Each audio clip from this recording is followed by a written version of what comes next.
del 11 al 17. Colosenses 2, del 11 al 17. Y así como hemos orado, vamos a recibir hoy, según cada corazón le ha pedido, luz. Necesitamos luz. Y no hay luz sin el Señor. Amén. Dice así: en él también fuisteis circuncidados, con circuncisión no hecha a mano, al echar de vosotros el cuerpo pecaminoso carnal en la circuncisión de Cristo, sepultados con él en el bautismo, en el cual fuisteis también resucitados con él, mediante la fe en el poder de Dios que le levantó de los muertos. Y a vosotros, estando muertos en pecados y en la incircuncisión de vuestra carne, os dio vida juntamente con él, perdonándoos todos los pecados, anulando el acta de los decretos que había contra nosotros, que nos era contraria, quitándola de en medio y clavándola en la cruz, y despojando a los principados y a las potestades, los exhibió públicamente, triunfando sobre ellos en la cruz. Por tanto, nadie os juzgue en comida o en bebida, o en cuanto a días de fiesta, luna nueva o días de reposo, todo lo cual es sombra de lo que ha de venir, pero el cuerpo es de Cristo. Amén. Toda esta sección, hermanos, del 11 al 17 del Colosenses 2, trata del ceremonialismo judío. Ceremonialismo judío. Y es algo que el apóstol en el Espíritu se ha propuesto combatir. Porque no era cualquier ceremonialismo, era uno que tenía sus efectos espirituales según esos maestros engañadores. Ahora, quisiera que veamos, hermanos, en el versículo 11,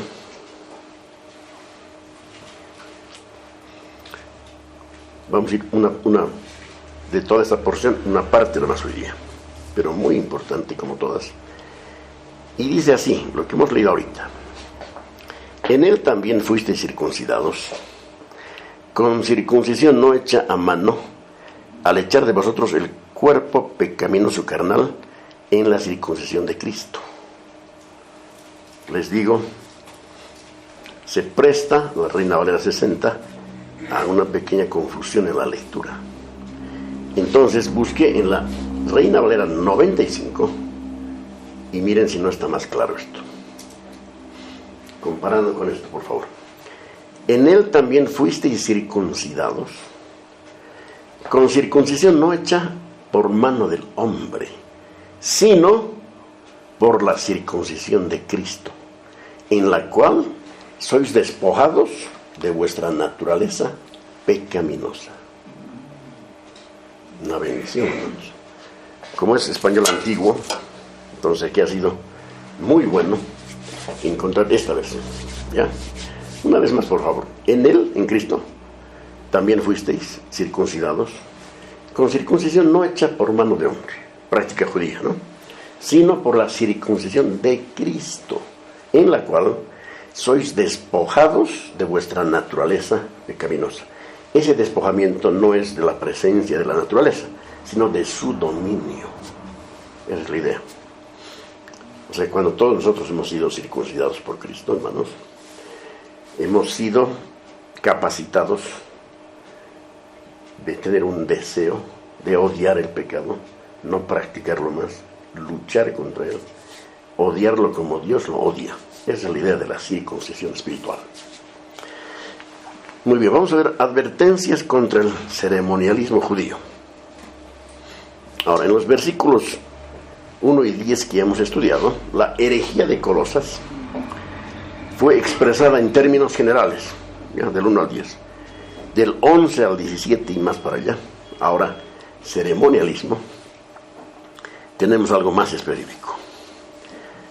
Miren, en Colosas los falsos maestros estaban recomendando fervorosamente a los cristianos la circuncisión, número 1, circuncídense. Número 2, La dieta hay que reducir, hay cosas que no deben comer. Y número 3, la celebración de fiestas y días de guardar. 3 cosas muy importantes para los herejes judaizantes que vinieron en contra de la iglesia en Colosas, la iglesia de Cristo. Ahora, estas 3 cosas, hermanos, circuncisión, dieta y celebraciones, es el resumen del 11 al 17, como una unidad de pensamiento, un bloque, digamos. Lo que hace que Colosenses 2, 11 al 17 sea una unidad es el asunto de la advertencia contra el judaísmo. O sea, que Pablo, a través de Epáfras, les ha dicho, cuidado con el judaísmo. ¿Ya? Y Pablo ha escrito, cuidado con el judaísmo. Tiene un efecto nocivo. Hoy día, por ejemplo, está teniendo un efecto nocivo. Vamos a llegar a la parte de la contextualización de la carta para la aplicación en nuestro tiempo. Pero en nuestro tiempo específicamente está circundando por ahí, por la iglesia, siempre pescando en las iglesias, el judaísmo. Prácticas judías, con efectos espirituales, nocivos. Así es el enemigo, hermanos. Entonces, la herejía que el apóstol Pablo está combatiendo en este punto es una mezcla desconcertante de creencias judaicas y paganismo. Una mezcla. Esto lo están propagando hombres que probablemente se hacían pasar por cristianos y cristianos mejores. ¿Se acuerdan de eso? Los gnósticos decían, conocemos más, ustedes tienen que aprender de nosotros. Ya voy a leer 2 comentarios breves de este versículo 11. Miren. Despojándose del cuerpo de los pecados de la carne. ¿Qué quiere decir? Renunciando a las obras de la carne o santificándose. Cuando nosotros decimos no a las obras de la carne, porque tenemos la capacidad de hacerlo por Cristo que está aquí en nosotros, entonces decimos no y nos santificamos, o sea, nos separamos para Él. Eso es parte de esta circuncisión cristiana. La palabra cuerpo aquí aparece y se refiere a la circuncisión. En la ordenanza de Moisés, en aquel entonces, el cuerpo era sometido al ritual quirúrgico. ¿De acuerdo? Entonces, hermanos, con los cristianos es el cuerpo del pecado lo que es cortado, no el prepucio. El cuerpo del pecado. ¿Cómo? Ya no amamos el pecado, ni lo practicamos. No hay cristiano que practique el pecado. ¿Podrías asegurar eso conmigo? Yo estoy seguro, porque el que practica el pecado es del diablo. Entonces, ¿cómo? No hay un cristiano del diablo, ¿no es cierto? En la frase, en la circuncisión de Cristo, en este versículo, está hablando de una circuncisión que Cristo estableció, es decir, la renuncia al pecado. ¿No es cierto que antes de Cristo vivíamos corrompidamente? Diferentes niveles, en diferentes cosas. No había ni idea de esto. Pero ahora sabemos que el pecado es enemigo, que llevó a la cruz a nuestro Señor Jesucristo y le decimos, contigo no amas. Ahora, no quiere decir que no pecamos. El cristiano peca, pero no practica el pecado, lo odia. Entonces, este tipo de circuncisión, hermanos, es la que Cristo estableció. La idea de Pablo aquí parece ser que, ya que hemos sido capacitados por Cristo para renunciar al pecado y dedicarnos a Dios, Él advierte y dice que nadie les induzca por ningún argumento a volver a la ordenanza perteneciente a la carne, o sea, a la circuncisión física, como si fuera necesaria para la salvación, cosa que se predicó en el tiempo de Pablo. Predicaban, si no se circuncidan, no son salvos. ¿Se dan cuenta, hermanos? El peso de la herejía es tremendo. Otra cosa, el versículo 11 nos da a entender que ellos no necesitaban, los colosenses, el ritual externo de la circuncisión, como enseñaban los maestros judaizantes, puesto que ya tenían la realidad interna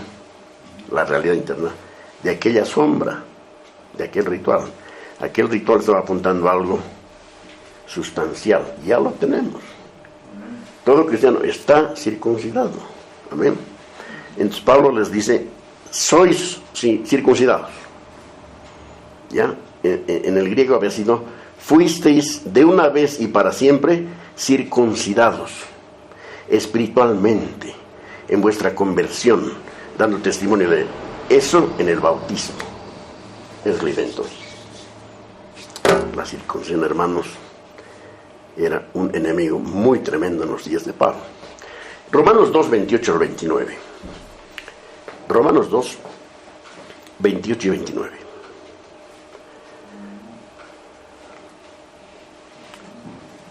Romanos 2, 28 al 29 dice, porque no es judío el que lo es externamente, ni es la circuncisión la que se hace exteriormente en la carne, sino que es judío el que lo es en el interior. Y la circuncisión es la del corazón, en espíritu, no en letra, la alabanza del cual no viene de los hombres, sino de Dios. Gloria a Dios, hermanos. O sea, Dios nos señala, mis bendecidos ya están circuncidados. No hay circuncisión en la carne. Me refiero a fines espirituales, para propósitos benéficos, no hay eso. No hay. Creo que se practica para asuntos de higiene, es otro tema, no hay problema con eso. Muy bien, se esperaba de Colosas, entonces, un sincretismo judío pagano, para complicar la cosa, para nublar más las mentes de los hermanos. Y Pablo, como conoce bien este asunto, que Dios se lo ha enseñado, no solo advierte contra el judaísmo, empieza a tocar temas de ángeles, asuntos de ascetismo, la disciplina física que se impone cada uno, etcétera, todo en orden. Ahora, la anterior semana terminamos con estas palabras, el versículo 10 del 1. Mejor dicho, del capítulo 2, del versículo 10, decía, y vosotros estáis completos en él, que es la cabeza de todo principado y potestad. Ahí terminó el 10. Ahora el 11, miren la conexión. En él también, ¿ok? De nuevo, en el 10, en él también fuisteis. Perdón, y vosotros estáis completos en él, ¿entienden? En él, en Cristo.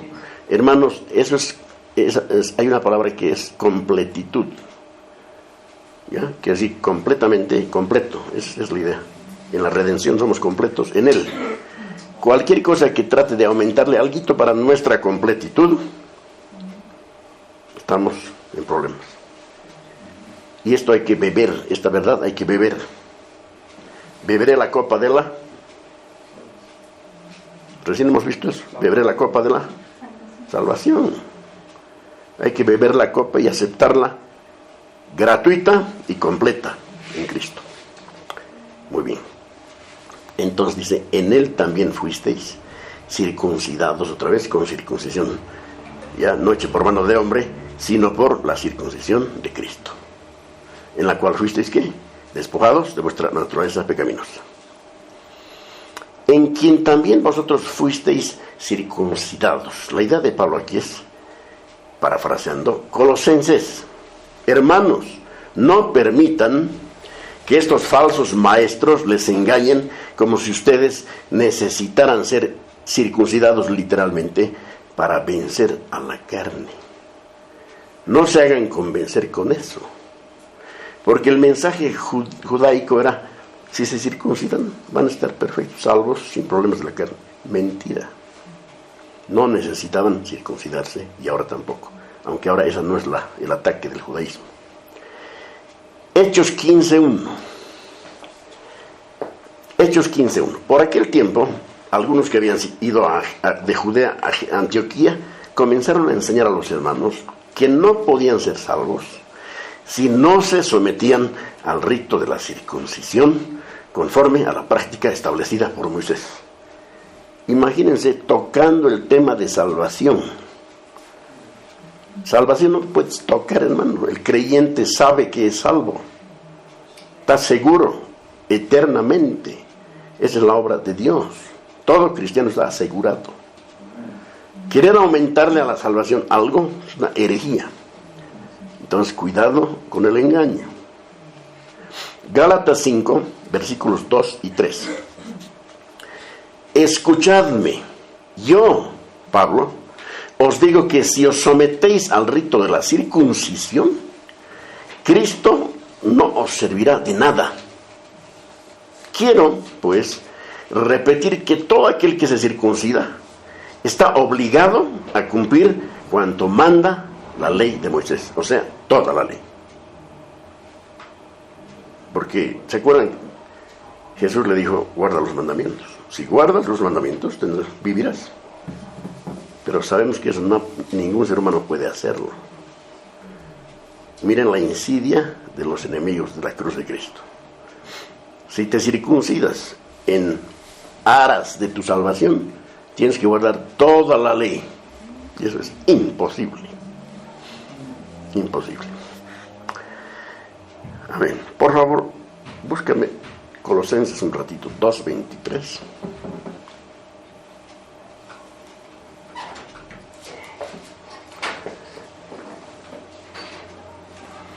Tales cosas tienen a la verdad cierta reputación de sabiduría, en culto voluntario, en humildad y en duro trato del cuerpo, pero no tienen valor alguno contra los apetitos de la carne. Todo lo que los judaizantes daban como instrucción tiene cierta reputación, parece lindo, suena muy bien, pero no sirve para nada, eso dice Pablo. Versículos 9 y 10.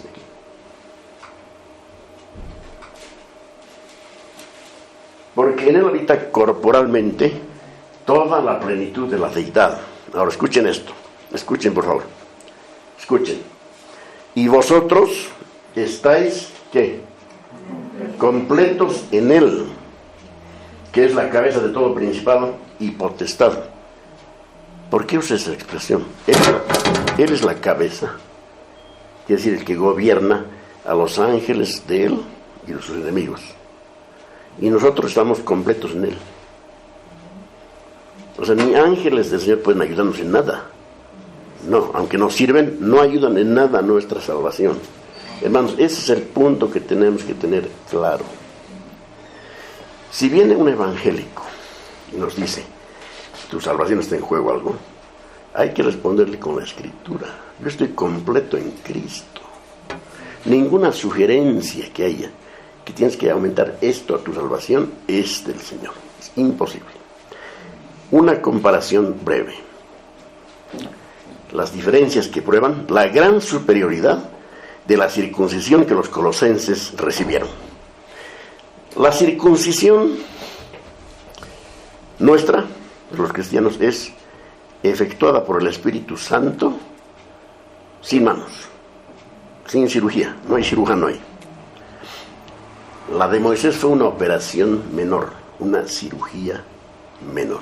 Cirugía, con sangre, con cuchillo, o con la piedra, ¿no? Se hacía con piedra. 2. La nuestra es interior, en el corazón. La de Moisés era exterior. 3. Un quitarse y echar fuera la naturaleza pecaminosa es el resultado de esa circuncisión de Cristo. En el tiempo de Moisés, la circuncisión era quitar el exceso de carne. Mira la cosa, cómo es la figura, la sombra y la realidad. Estamos en la realidad. La nuestra es cristiana, por eso se llama la circuncisión de Cristo. La circuncisión que nos pertenece por estar en Cristo. Amén, por estar en Cristo. Aquella no. Ahora, el apóstol añade otra característica más sobre la circuncisión que los colosenses habían recibido. Versículo 12. Ahora sí, versículo 12. Habiendo sido sepultados con él en vuestro bautismo, en el cual también fuisteis resucitados con él. Aquí hay dos palabras, hermanos, preciosísimas que hay que atesorar. Por favor, sepultados y resucitados. ¿Cómo es posible que nosotros hayamos sido sepultados y resucitados si Cristo pasó por eso hace 2000 años? ¿Y cómo? Porque Dios nos había puesto en Cristo. Y Dios no es sujeto al espacio ni al tiempo. Esa es una realidad para todo creyente en Cristo. Cuando Cristo sufrió y murió, Él fue sepultado. Él fue sepultado en lugar nuestro, murió en lugar nuestro, fue sepultado en nuestro beneficio. Él cargó con tu culpa y con la mía, y es el castigo de la ley por nosotros. Él tomó sobre sí la maldición que pendía sobre nosotros. Había una maldición lista para caer sobre nosotros, de carácter perdurable, en condenación eterna. Él la recibió sobre él, la asumió sobre él. Esto es grandioso, hermanos, precioso. Meditar en esto delante de Dios es magnífico. Gálatas 3:13. Cristo nos redimió de la maldición de la ley, hecho por nosotros maldición, porque escrito está: maldito todo aquel que es colgado en un madero. Hermanos, estas cosas tenemos que pensar. Esta es la vida cristiana. Aquí hay aguas riquísimas, profundas, por las que vamos junto con Cristo. Esta es nuestra vida. Tenemos que pensar en esto. ¿Okay?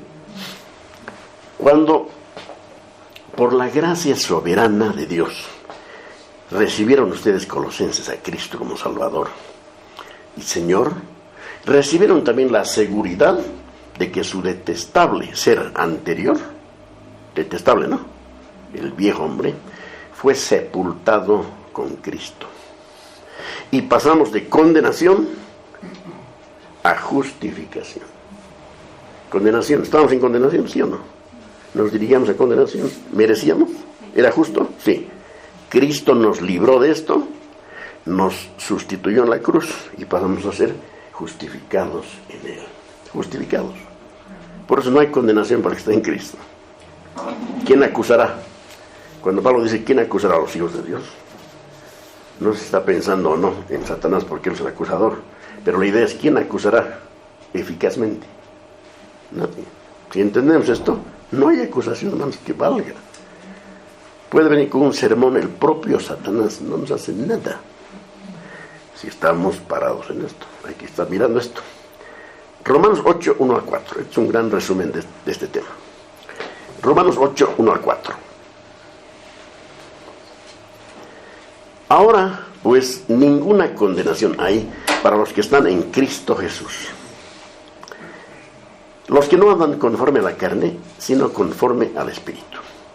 Porque la ley del Espíritu de vida en Cristo Jesús me ha librado de la ley, del pecado y de la muerte. Porque lo que era imposible para la ley, por cuanto es débil por la carne, Dios, enviando a su Hijo en semejanza de carne de pecado y a causa del pecado, condenó al pecado en la carne, para que la justicia de la ley se cumpliese en nosotros, que no andamos conforme a la carne, sino conforme al Espíritu. Ahora les desafío un punto que me ha parecido muy interesante. A ver qué piensan. El versículo 4, una vez más: para que la justicia de la ley se cumpliese en nosotros, que no andamos conforme a la carne, sino conforme al Espíritu. Fíjense que no dice para que la justicia de la ley se cumpliese en nosotros, si andamos conforme a la, si no andamos conforme a la carne, sino conforme al Espíritu. Esto es muy interesante, porque el mismo Pablo afirma después que todo cristiano anda en el Espíritu. Y en otro lugar, él manda, anden en el Espíritu. ¿Se acuerdan? O sea, dice que andamos y nos manda que andemos. Hay las dos cosas. Romanos 5:1. Tesoro celestial. Justificados, pues, por la fe, tenemos paz para con Dios por medio de nuestro Señor Jesucristo. ¿Qué clase de paz? ¿Es la paz que se experimenta en el corazón? No, es la paz forense, la paz legal. La ira de Dios ha sido removida de nosotros. Ahora estamos en paz con Dios, para con Dios. Amén. Siguiente punto. Cristo consiguió para nosotros la obra del Espíritu mediante su humillación hasta la cruz, incluyendo su sepultura. De modo que nos pertenece, miren lo que nos pertenece: justificación y santificación. Es decir, esa renovación espiritual que se produce gradualmente, eso es la santificación, se produce, es un proceso hasta el día final que le efectúa el Espíritu Santo. La justificación ha sido así para siempre. Justificados pues por la fe, tenemos paz para con Dios. Amén. Entonces, hermanos, fuimos sepultados con Él y resucitados con Él. Lo que aconteció a Jesús nos aconteció a nosotros. Esta lección para algunos es muy antigua. A ver, acuérdense, ¿por qué lo que le pasó a Jesús desde la cruz hasta la tumba nos pasó a nosotros? ¿Por qué? ¿Se acuerdan? ¿Por qué cuando Jesús fue crucificado, tú y yo fuimos también? Y cuando fue sepultado, tú y yo fuimos también. Y cuando fue ascendido, tú y yo fuimos también. ¿Por qué? Porque el Padre nos puso en Él. Muy bien, el Padre nos puso en Él. Por Él estáis vosotros en Cristo Jesús. No es una decisión nuestra, hermanos. No, hemos podido decidir después, no importa. La decisión eterna fue de Dios, que tú y yo, los creyentes en Cristo, seamos puestos en Él.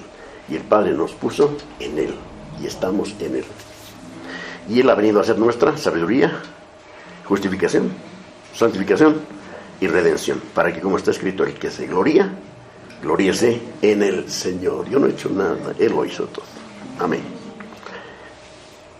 Versículo 12, la parte B. Miren lo que dice: mediante la fe en el poder que le levantó de los muertos. Esto es clave, ¿no? Mediante la fe. O sea que sin fe esto hubiera sido totalmente imposible. El hombre debe creer que el poder espiritual que procede del Salvador resucitado, el poder del Salvador resucitado, derramará sobre él, sobre el creyente, todo lo que necesita para su cuerpo, para su alma, para su espíritu, en esta vida y en la eternidad. ¿Lo creemos? ¿Lo creemos? Hermanos, es nuestra fuente, Él es nuestra fuente. Es la fuente de todo. Nos afanamos con cosas, ¿no es cierto? Tendemos a afanarnos. No hay necesidad. Él es nuestra fuente. Él está en el trono. Es una lección hermosa. Cuando viene un problema, Jesús está en su trono. Te trae paz. Él está sentado. Para Él no hay ningún problema. Él dirige todo. Así que tranquilos, hermanos. Romanos 3, 22 y 26. Romanos 3, 22 y 26. La justicia de Dios, esto es, se ha manifestado, de lo anterior, se ha manifestado por medio de la fe en Jesucristo, para todos los que creen en Él. Porque no hay diferencia. Versículo 26. Con la mira de manifestar en este tiempo su justicia, a fin de que Él sea el justo y el que justifica al que es de la fe de Jesús. O sea, no puede haber ningún escogido de Dios que no llegue a ser justificado. Porque todo escogido de Dios es escogido por Él en la eternidad. ¿A quién justifica el Señor? A los que somos de la fe de Jesús. Amén. Efesios 3:12. En quien tenemos seguridad y acceso con confianza por medio de la fe en Él. O sea, hermanos, el bautismo no es nada mágico, solo es simbólico, ¿no? Ese día pasan cosas a nivel espiritual, pero hermanos, la realidad está en Cristo. Tiene que ser por fe, tiene que ser por la fe en Él. Ahora, segunda a los Tesalonicenses 2:13, dice algo parecido. Pero nosotros debemos dar gracias a Dios respecto de vosotros, hermanos amados por el Señor, de que Dios os haya escogido desde el principio para salvación. ¿Qué les parece? Mediante la santificación por el Espíritu y la fe en la verdad. ¿Tienes, hermano? ¿De qué ha sido objeto? ¿De qué hemos sido objeto? De una elección, hermanos. De una escogencia en la eternidad, desde el principio. Amén. Atiendan, por favor, hermanitos. Atiendan. ¿Cuál es entonces el significado de en vuestro bautismo? En vuestro bautismo. Para Pablo, el lugar del bautismo, o el asunto del bautismo, en cierta medida ha venido a ser similar a la circuncisión. El bautismo, la relación del bautismo con la circuncisión. Se afirma entonces que respecto a la circuncisión tenemos un signo y sello. Estas dos palabras son bien importantes, signo y sello. En la circuncisión, tiempo de Moisés, hubo un signo y un sello. En el tiempo de nosotros tenemos un signo y un sello en nuestra circuncisión. Cuando vamos al agua, proclamamos, yo soy de Cristo. Las cosas viejas pasaron y aquí todo es hecho nuevo. Signo o señal también se dice, y sello. A ver, Romanos 4:11. Romanos 4:11 está hablando de Abraham, el padre de la fe, quien ya tuvo la fe en Cristo. Miren esto, hermanos, Abraham. Romanos 4:11. Y recibió la circuncisión como señal, como sello. ¿Así dice o no? Como señal, como sello de la justicia de la fe que tuvo estando aún incircunciso. ¿Para qué? Para que fuese padre de todos los creyentes no circuncidados, a fin de que también a ellos la fe les sea contada por justicia. Buenas nuevas, hermanos, en extremo. Justificación gratuita por la fe en Cristo desde Abraham, imagínense. Por eso Abraham es padre de la fe, nuestro padre en la fe, diciendo la Biblia.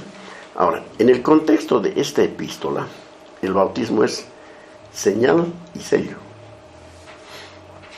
Señal y sello de ¿qué? De haber sido sepultados con Cristo y de haber sido resucitados con Él. No olviden, sepultados con Cristo y resucitados con Él. Todo junto con Él. Y es, por consiguiente, una señal y sello de nuestra unión con Cristo. Por ejemplo, señal es algo que se ve, ¿no? Y sello, una realidad espiritual. Señal es algo que se ve, pero es una realidad, representa una realidad espiritual.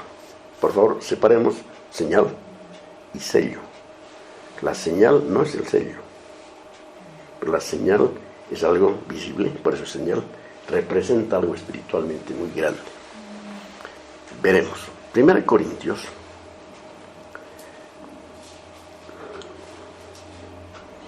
12:13. Porque por un solo espíritu fuimos todos bautizados en un cuerpo, sean judíos o griegos, sean esclavos o libres, y a todos se nos dio a beber de un mismo espíritu. ¿Qué bautizo puede ser este? Porque por un solo espíritu fuimos todos bautizados. Este no es el bautismo en agua, es el bautismo que el Espíritu Santo efectuó para incorporarnos al cuerpo de Cristo. Valga la redundancia. ¿Ya? Es el bautismo del Espíritu que nos ha separado para Dios. Se llama bautismo en el cuerpo de Cristo. En ese único bautismo fuimos todos bautizados. ¿En qué?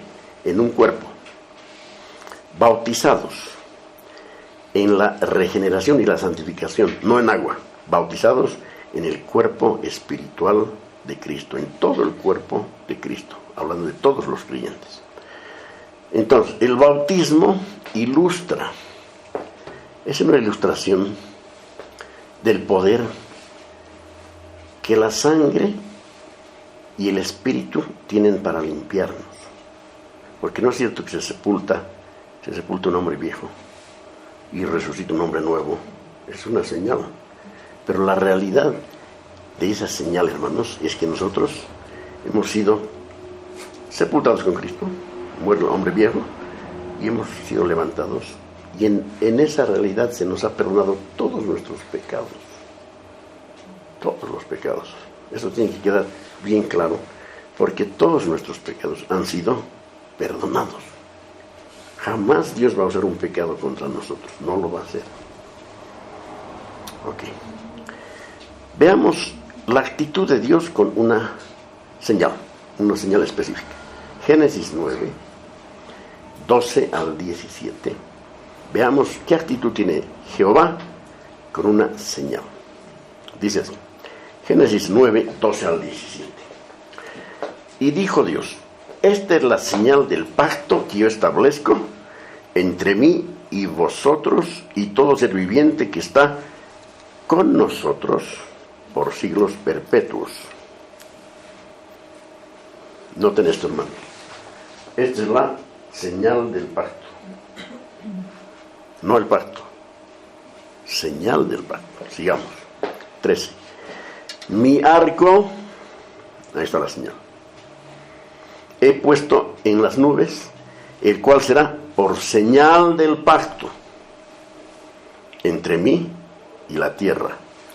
Y sucederá que cuando haga venir nubes sobre la tierra, se dejará ver entonces mi arco en las nubes. El arco, ¿cómo lo llamamos nosotros? Correcto. Y me acordaré, dice el Señor, del pacto mío que hay entre mí y vosotros y todo ser viviente de toda carne.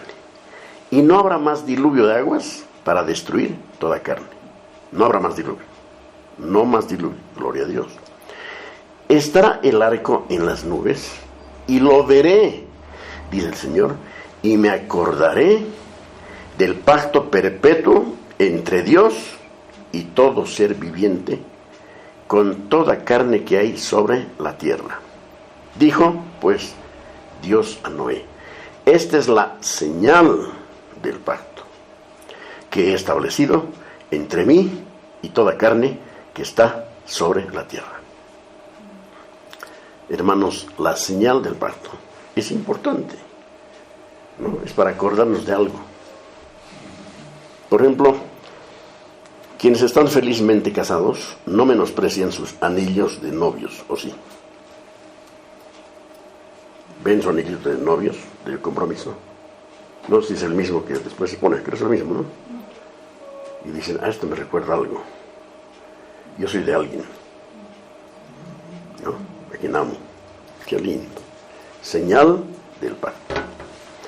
Hermanos, entonces, Colosenses 2, hoy hemos visto 11 y 12, se resume así. Ustedes creyentes, colosenses, no necesitan una circuncisión externa. La del corazón es muchísimo mejor y es vuestra en virtud de su unión con Cristo. Cuando Él fue sepultado, ustedes, esto es vuestra vida inicua, como dije anterior, lo fue junto con Él. Cuando Él fue resucitado, como nuevas criaturas, nosotros fuimos resucitados con Él. En la experiencia del bautismo habéis recibido el signo y sello de esta maravillosa transformación efectuada por el Espíritu. Amén. Ahora una introducción nomás al 13, hermanos. Un tiempito. Miren, 13, versículo 13. Y a vosotros, ¿no? Y a vosotros que estabais muertos por los delitos y por la incircuncisión de vuestra carne, os hizo vivir juntamente con Él. Una vez más, y a vosotros que estabais muertos por los delitos y por la incircuncisión de vuestra carne, os hizo vivir juntamente con Él. Pablo continúa: en su gran misericordia, escuchen esta paráfrasis, Dios se ha compadecido de judíos y gentiles. Y ese y a vosotros significa y a ustedes que estaban muertos espiritualmente por vivir contra la ley de Dios en la incircuncisión de vuestra carne, esto es, culpables y en una condición sin esperanza. O sea, Dios nos vio en una condición sin esperanza. ¿Eso en qué nos ayuda esto? nos ayuda en nuestra vida devocional. Tenemos que saber que hubo un momento en que no había esperanza para nosotros. Solo había justa condenación. Al pensar en eso, nosotros valoramos mucho más nuestra salvación. Entonces, es como si Pablo estuviera advirtiendo así: reflexionen en esto y continúen meditando en que Dios derramó tan grande gracia sobre ustedes, que estabais tan profundamente caídos, tan perdidos y sin ninguna esperanza, tan completamente corrompidos en estado y condición. Estábamos así. Y están todos nuestros parientes y amigos que no son cristianos, están así. Mueren y terminó toda esperanza. Por eso hay que predicar el Evangelio, hermanos. Ahora, el apóstol va a mostrar en los versículos 13, 14 y 15 todo lo que está implicado en este haciendo vivir. Haciendo vivir. O sea, hay dos cosas, ¿no? Estábamos muertos y Él nos ha hecho vivir. Estábamos muertos, nos ha hecho vivir. En este hacernos vivir hay tres cosas implicadas. Primero, se nos otorga un perdón absoluto de nuestros pecados. Por eso dice, habiendo perdonado todos nuestros delitos. ¿Entiendes? Habiendo, no lo va a hacer otra vez porque no es necesario. Ese perdón de 1 Juan 9 es de otra categoría. Es un perdón de relación con Dios, no de salvación, de relación con Dios. ¿Ya? Número 2. En este hacernos vivir, Dios ha cancelado un escrito. Habiendo cancelado el documento escrito a mano que estaba contra nosotros. ¿Qué decía ese documento? Este cristiano es culpable de todos, una lista de delitos, infinidad de delitos, ¿no? Miles, cientos, no sé. Y eso estaba legalmente contra nosotros. El Señor, hermanos, el Señor, ¿qué ha hecho con ese escrito? Lo ha anulado. ¿Qué les parece? ¿Buena noticia o no? Lo ha anulado, hermanos. Y número 3, y esto es tremendo, escuchen un poquito más. Número 3, desarmar a los espíritus. Despojarlos, quitarles toda arma. Miren, y habiendo despojado a los principados y autoridades de su poder, les suprimió todo poder. Hermanos, cualquier poder que ahorita tiene el enemigo con sus huestes es de engaño, no hay otra forma. No puede hacernos otro daño que engañarnos. Pero para no ser engañados, Dios nos ha dado su palabra. Aquí está la historia de nuestra salvación y en otros lugares, ¿no? Esto es maravilloso. No meditar en esto, hermanos, es como un suicidio espiritual. Es gravísimo. ¿Cómo no? Miren, a ver, Él nos ha perdonado todos nuestros pecados. Ha cancelado el escrito, los libros que había contra nosotros acusándonos de cada uno de ellos. Y ha desarmado a los espíritus. Amén. Entonces, lo primero que hay que hacer en la obra de salvación es remover la culpa de nuestros pecados. Remover la culpa de nuestros pecados. ¿Qué se llama eso? El perdón de Dios. El perdón de Dios. Por eso el versículo 13 en la parte B dice, y a vosotros, habiéndonos perdonado todos los delitos. Aquí Pablo empieza hablando, y a ustedes colosenses, y después dice, nos ha. Mire, es curioso, ¿no? Y a ustedes, lo normal es decir, les ha. Y a ustedes nos ha, dice, ¿saben por qué? Porque la transición de vosotros a nosotros es que si bien todos ellos colosenses han pecado, pero yo, dice Pablo, yo he pecado más que ustedes. Mucho más. 1 Timoteo 1:15. Este hombre se consideraba en la lista de pecadores el primero. palabra fiel y digna de ser recibida por todos, que Cristo Jesús vino al mundo para salvar a los pecadores, de los cuales yo soy el primero. En otro lugar dice, yo soy el ejemplo en el que Dios ha mostrado toda su bondad para conmigo, habiendo sido perseguidor, injuriador, pero fui recibido a misericordia. Es la historia de esta carta, hermanos. Entonces a Pablo le conmovía mucho en su alma haber experimentado el rescate de Dios de una perdición inevitable. Y si nosotros no pensamos en esto, ¿en qué vamos a pensar? Tiene que ser un pensamiento así: yo he sido rescatado de una condición sin esperanza. Por eso es el texto de Efesios 2:4, pero Dios, ¿recuerdan? Pero Dios ¿qué? Que es rico en misericordia, por su gran amor con que nos amó, aun estando nosotros muertos en pecados, nos dio vida juntamente con Cristo. Y hermanos queridos, por gracia sois salvos. Gracia y paz sea con todos ustedes.